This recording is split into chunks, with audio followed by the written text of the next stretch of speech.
حبيبي إليك فاض قلبي عشقا بالصلاة عليك طارت روحي حبا في المنام إليك رام كل قربا سيدي لبيك قلبي في المدينة وجد السكينة.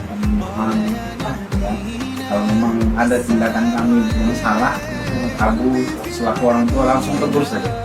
Ya, telepon saya, Pak Kapolres itu salah. السلام عليك صلوات الله وسلامه